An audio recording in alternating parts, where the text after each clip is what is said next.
Ketika perang terjadi di sebuah wilayah, ada yang menarik. Virus corona agaknya tidak beredar di sana. Apakah virus itu takut sama peluru tajam ya? Sebagian orang percaya bahwa pandemi virus Wuhan ini adalah natural disaster atau petaka alami, seperti halnya pada Spanish flu di awal abad 20 atau Black Death di abad pertengahan di Eropa. Sebagian percaya ini adalah pandemi yang diplan atau direncanakan. Karena direncanakan, ya ada target pencapaian. Ada kebutuhan yang diciptakan atau create demand, dan ada solusi yang telah disiapkan. Mereka yang sefaham dengan pandemi, pemikiran mereka kalau melihat pejabat yang menekan rakyatnya, pejabat atau pemerintahan itu takut atau kalah sama oligarki artinya. Karena pandemi dijalankan oleh oligarki yang diuntungkan secara materi dengan mempengaruhi pejabat. Pejabat dan pemerintahan yang dipakai sebagai alat perpanjangan tangan penyedia kebutuhan tersebut. Itu bagian dari cerita konspirasi bagi mereka yang percaya. Untuk itu, kita lihat sekarang, adakah korelasi hubungannya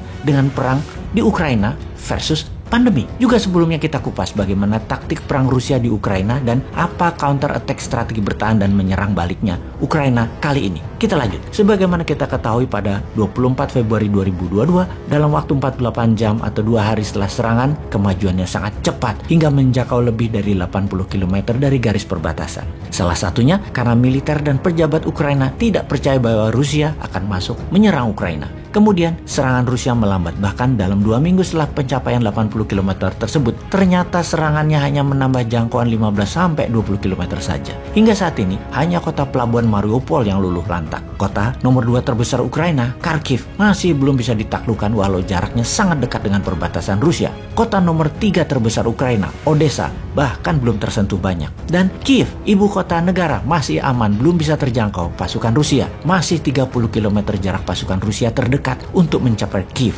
dan ini sudah minggu ke-6 setelah penyerangan. Perhitungan pencapaian serbuan Rusia baru hanya bisa menaklukkan 20% wilayah Ukraina dan tidak bergerak maju lagi. Kota-kota di dalam jangkauan 20% wilayah yang telah dicaplok pertempurannya masih sengit terjadi, seperti di Kharkiv misalnya. 20% wilayah yang dikontrol Rusia saat ini adalah sekitar 126.000 km persegi di luar Crimea yang sudah dianeksasi di tahun 2014. Yang jadi pertanyaan sekarang, apakah dengan telah mengendalikan 20% wilayah Ukraina, serangan Rusia dianggap sukses? Bagaimana kalau kita bandingkan dengan Operation Barbarossa di tahun 1941, serangan kilat Jerman ke wilayah Soviet yang merupakan serangan tiba-tiba di mana dalam 1 minggu berhasil maju 300 km dan dalam 2 minggu 700 km pasukan Jerman sudah masuk ke wilayah Soviet. Kemudian ketika memasuki 1 bulan, Jerman berhenti sebentar dan menguatkan pasukan cadangan dan logistik, lalu menyerang melebar tetapi tidak langsung ke Moskow. Dengan jumlah tentara Jerman menyerang Rusia sangat besar,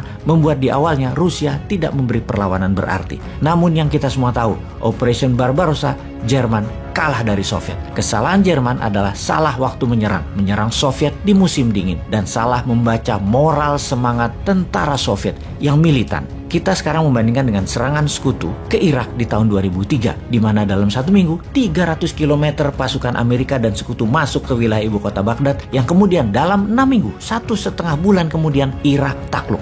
Takluk karena pasukan Irak tidak punya semangat juang dan tidak percaya pada pemimpinnya yang dari kalangan minoritas dan berlaku diktator, yaitu Saddam Hussein. Kembali ke serangan Rusia ke Ukraina. Serangan Rusia ke Ukraina dibandingkan dengan serangan Amerika sekutu ke Irak yang berjumlah 300.000 tentara, atau serangan Jerman ke Soviet dengan 1 juta tentara lebih. Serangan Rusia ke Ukraina dalam 1 minggu pertama hanya 60% dari 190.000 tentara di perbatasan yang menyerang masuk ke Ukraina. Sisanya menjaga dan melihat bagaimana reaksi Ukraina dan NATO. Diperkirakan oleh Kepala Intelijen Pertahanan Rusia waktu itu, moral dari tentara Ukraina dan penduduk Ukraina itu rendah, tidak akan membela pemimpin mereka yang pro-barat dan juga dari kaum minoritas, Volodymyr Zelensky. Ternyata semua perkiraan awal itu meleset. Ukraina sampai 6 minggu ini masih bertahan. Zelensky masih pegang kendali. Sekarang kita menganalisa apa yang akan terjadi. Melihat Rusia menggunakan strategi bumi hangus, melihat pengungsi keluar dari Ukraina sudah mencapai 4 juta warga, melihat lebih dari 10 juta warga Ukraina di wilayah pendudukan Rusia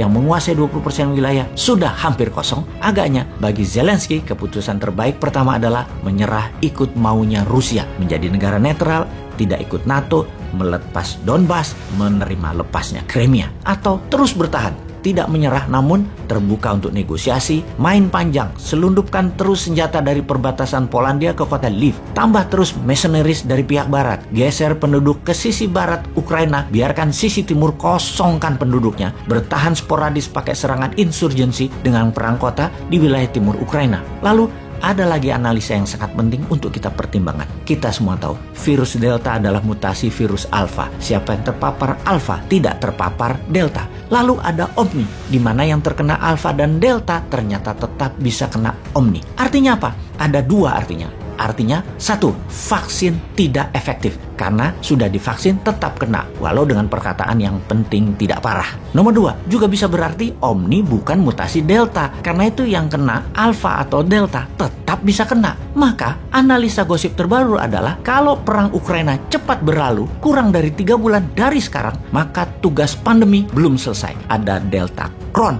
mutasi Omni akan dilanjutkan dan bersiap dunia melakukan lockdown lagi. Kalau perang Ukraina memanjang, maka stok pangan artificial food dimainkan. Pokoknya mereka-mereka juga yang untung. Paham?